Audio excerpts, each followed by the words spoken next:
வணக்கம். இப்போ இன்றைக்கி ஞாயிற்றுக்கிழமைக்கு எங்கள் வீட்டில் மீன் குழம்பு செய்ய போகிறோம். அதுக்கு மீன் வாங்கிட்டு வந்திருக்கோம். இது காணாங்கெளுத்தின்னு சொல்லுவோம் நாங்கள். இந்த காணாங்கெளுத்தி மீன் எல்லாம் கலந்துருக்குது. இது என்ன மீனுன்னு தெரில, பாறைன்னு தான் நினைக்கிறேன். இந்த மீன் அப்புறம் இது சின்ன ராம்பாறை, சின்னதாக இருக்கிற ராம்பாறை குட்டி எல்லா மீன் கலந்துருக்குது. இதுவும் காணாங்கெளுத்தி.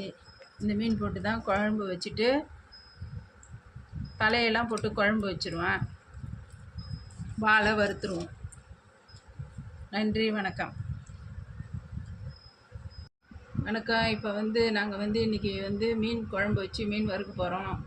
இப்போ இந்த காணாங்கெளுத்தி மீனில் நம்ம நல்லா அப்படி கட் பண்ணி ஆஞ்சி எடுத்துருவோம். எடுத்துகிட்டு தான் இதை வறுக்கக்குள்ளே இந்த இடத்துல மிளகா பொடி ஒட்டாது.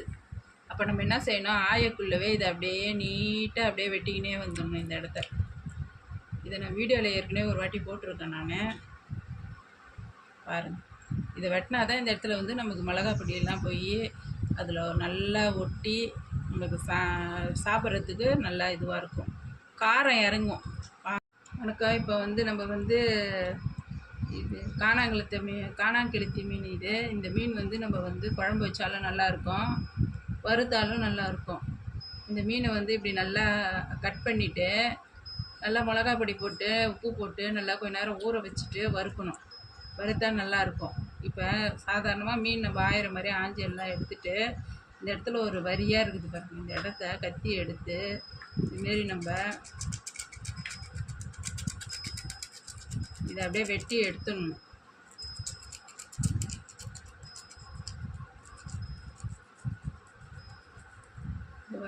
இப்போ அப்படியே மழை இருக்குது. இப்போ நல்லா மிளகா சாந்து ஏறும். இது மாதிரி போட்டு இப்படி வறுக்கும்போது நல்லா காரம் ஏறி சாப்பிட்றதுக்கு வறுக்கிறதுக்கு நல்லாயிருக்கும். குழம்பு போட்டாலும் புளியெலாம் நல்லா ஏறி புளிக்காரம் ஏறி உப்புலாம் நல்லாயிருக்கும். இது மாதிரி செய்யுங்க. நன்றி, வணக்கம்.